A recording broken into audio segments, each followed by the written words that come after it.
আচ্ছা, কেমন হয় যদি আপনি এমন কোনো শক্তি পান যেন আপনি যাই বলেন তাই হয়ে যায়? যেমন আপনি বললেন এই শার্ট প্যান্ট অটোমেটিক আমার গায়ে এসে পরা হয়ে যা, আর আপনার কথা মতো তাই হয়ে গেল। অথবা আপনার কুকুরটা আপনার ঘরে হাগু করে রেখেছে, আপনি হাগুটাকে বললেন এই হাগু অটোমেটিক পরিষ্কার হয়ে যা, হাগুটাও নাচতে নাচতে অটোমেটিক পরিষ্কার হয়ে গেল। আমাদের আজকের গল্পটা ঠিক এমনই। এই ব্যক্তির নাম নীল। সে যাই বলে তাই হয়ে যায়, কিন্তু নীল তার জন্ম থেকে এমন ক্ষমতা নিয়ে জন্ম নেয়নি। তাহলে তারই অবিশ্বাস্য ক্ষমতা এলো কোথা থেকে? সে তারই অদ্ভুত ক্ষমতা দিয়ে শেষ পর্যন্ত কি বা করেছিল? সবকিছু জানতে হলে এই ভিডিওটা শেষ পর্যন্ত দেখতে থাকুন। আজকের গল্পটা অনেক অনেক হাসির। ভিডিওটা দেখলে হাসতে হাসতে হয়তো আপনার পেট ব্যথা হয়ে যাবে। তাহলে চলুন গল্পটা শুরু করা যাক। এই যে কুকুরটাকে দেখছেন, এর নাম হলো ডেনিস। সম্প্রতি মহাকাশে এলিয়েন খোঁজার জন্য আটলাস নামের একটা রকেট পাঠানো হয়েছে। ডেনিস বসে বসে এই রকেটের সংবাদ দেখছে। এদিকে নীল তার নিজের লেখা একটা উপন্যাসের পাবলিশ অনুষ্ঠানে এসেছে। এক সুন্দরী মহিলা সে অনুষ্ঠান পরিচালনা করছে।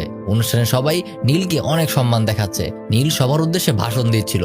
এর মাঝেই হঠাৎ করে কোথা থেকে যেন শত শত কুকুর সেই অনুষ্ঠানে চলে আসে। এসে তারা পুরো অনুষ্ঠানটাকেই নষ্ট করে দেয়। এর মাঝেই হঠাৎ নীলের ঘুম ভেঙে যায়। সে বুঝতে পারে এতক্ষণ যা সে দেখছিল সবই ছিল তার স্বপ্ন। তার ঘুম ভেঙে যাওয়ার সাথে সাথে তার দরজায় এক মহিলা নক করতে থাকে। নীল গিয়ে দরজা খুলে দিলে সেই মহিলা তাকে বলে, তোমার কুকুরটা সারাদিন ঘেউ ঘেউ করে, এতে আমার অনেক ডিস্টার্ব হয়। নীল বলে, এত জোরে জোরে দরজা ধাক্কালে কুকুর না বিড়ালও ঘেউ ঘেউ করবে। মহিলাটা নীলকে ধমক দিয়ে বলে, বাড়ি ভাড়া নেওয়ার নিয়ম অনুযায়ী তুমি কোনো পোষা কুকুর রাখতে পারো না। নীল বলে, এটা আমার পোষা কুকুর না, এটা আমার গাইড। আমি চোখে ভালো দেখি না, এটা আমার রাস্তা দেখিয়ে নিয়ে যায়। মহিলাটা কোনো জবাব দিতে না পেরে রেগে মেগে চলে যায়। নীল কুকুরটাকে নিয়ে একটু বাইরে হাঁটতে যায়। তখনই তার দেখা হয় ক্যাথেরিনের সাথে। নীল তাকে দেখেই বলে ওঠে, ক্যাথেরিন, আমি তোমাকে আজকে স্বপ্নে দেখেছি। এই একটু আগেই আমার বইয়ের পাবলিশ অনুষ্ঠানটা তুমি পরিচালনা করছিলে। ক্যাথেরিন মজা করে জিজ্ঞাসা করে, তুমি আসলেই বাস্তব জীবনে বই লিখেছ?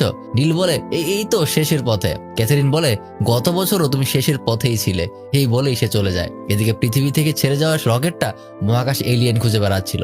এলিয়েনের একটা দল সেই রকেটটাকে ধরে তাদের নিজের কাছে নিয়ে যায়। তারা মানুষের কাছ থেকে আসা এই রকেট নিয়ে নিজেরা হাসাহাসি করে। তারা বলে, এই ছাগল মার্কা প্রাণীগুলোকে এত সুন্দর গ্রহতে বাঁচিয়ে রাখার কোনো অর্থ হয় না, আর তারা আমাদের মতো এত উন্নত প্রাণী না। আমাদের উচিত এই গ্রহের প্রাণীগুলোকে মেরে ফেলা। এই প্রস্তাবে সকল এলিয়েন রাজি হলেও একজন এলিয়েন বলে, আমাদের মহাবিশ্বেরও বেশ কিছু আইন রয়েছে, আমাদের অবশ্যই আইন মানা উচিত। তাদের ধ্বংস করার আগে আমাদের উচিত তাদের নিজেদেরকে প্রমাণ করার একটা সুযোগ দেওয়া। তখন একজন প্রশ্ন করে, তাহলে আমরা কিভাবে তাদের সেই সুযোগ দিতে পারি?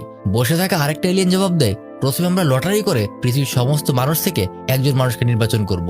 তারপর 10 দিনের জন্য তাকে আমরা যে কোনো কিছু করার ক্ষমতা দেব। সে যাই চাইবে তাই করতে পারবে।